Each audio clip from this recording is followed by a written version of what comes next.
झील वडालिया जी, गुजरात से। राधे राधे महाराज। राधे राधे महाराज जी। महाराज जी, मेरे प्रश्न को अगर कोई ऐसा हो तो क्षमा कीजिएगा। महाराज जी, आप तुल्य बड़े बड़े संत महात्माओं के जीवन में जब कष्टों के बारे में सुनते हैं तो हृदय कांप उठता है कि अब तो लगता है कि हमारा तो रजिस्टर अभी खुला ही नहीं है, वो खुलेगा तो मतलब हम तो कोई बचा ही नहीं सकता। नहीं, इसमें क्या होता है कि जैसे बड़े बड़े संत होते हैं उनका आखिरी जन्म होता है। अब सृष्टि के जितने भी जन्मों में उन्होंने पाप किए हैं तो कुछ तो भगवान ने नष्ट कर दिए, और कुछ जो शरीर रचना के समय रखे गए थे, साधु तो हम बाद में बने हैं ना, शरीर तो पहले बना है ना हमारा, तो उस शरीर रचना के समय रखा गया। जैसे हमारे शरीर में रोग है, दोनों किडनी फेल हैं, तो ये माँ के गर्भ से ही पॉलिसिस्ट किडनी रोग होता है। पॉलिसिस्ट वो वंशानुगत होता है, वो प्रायः बहुत लोगों को होता है। तो वही गर्भ से रचना हुई, तो हम ऐसे गर्भ में आए जिसमें पॉलिसिस्ट था। वो पॉलिसिस्ट हमारे ऊपर शरीर में आया, किडनी में आया, और उस समय आकर के फेल कर दिया।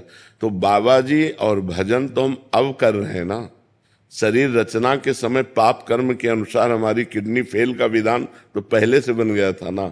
और जो बहुत कष्ट देखा जाता है उसका कारण उनका अंतिम जन्म है।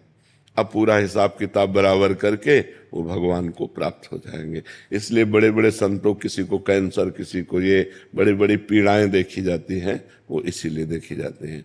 नहीं तो देखो, ऐसे नीच कर्म करने वाले कितने पापी लोग हैं, बड़े स्वस्थ और हर्षित दिखाई देते हैं, और जो कदम फूंक फूंक के रखते हैं उनको चलना मुश्किल है। तो इसी विधान को देखकर कभी कभी भ्रम हो जाता है कि जो बिल्कुल सही आचरण से चल रहा है उसका चलना मुश्किल है, और जो बिल्कुल गलत चल रहा है वो दौड़ रहा है आराम से। वो पापी पुरुष वर्तमान में है, लेकिन पूर्व में उसका पुण्य है, इसलिए पुण्य के कारण वो पाप करता हुआ भी सुखी दिखाई देता है। और वो महात्मा है, वर्तमान में उसका भजन है, लेकिन पूर्व का पाप है, उसको भोगना पड़ रहा है। ये क्रम है, उसको समझ पाना। चूंकि वो अव्यक्त है ना, दिखाई तो देता नहीं ना।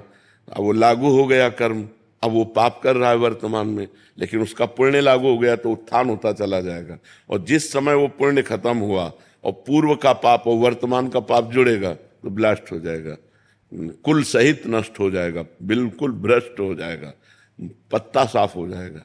तो पापाचरण कभी किसी का शांति और विश्राम का हेतु नहीं हो सकता, वो विनाश का हेतु होगा। समय है, तुम्हारा पुण्य लागू है, भोग लो अपने पुण्य को, और जब पुण्य खत्म हो जाएगा तब तुम्हारा मिट्टिया मेट हो जाओगे।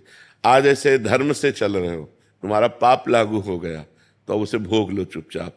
जिस समय तुम्हारा पूर्व का पुण्य और वर्तमान का पुण्य एक जुड़ेगा, तुम प्रकाशित हो जाओगे, तुम सुखी हो जाओगे, तुम आनंदित हो जाओगे। अब इस विधान को सब कोई तो जानता नहीं, वो कितना भी कमा ले अंतिम में उसका विनाश ही होगा, क्योंकि वो अधर्म से चल रहा है। अधर्म से चलने वाला कभी सुख और शांति को प्राप्त नहीं हो सकता है। जाने की कितना पुण्य बचा है और ये इसीलिए तो हमने शब्द अव्यक्त कहा।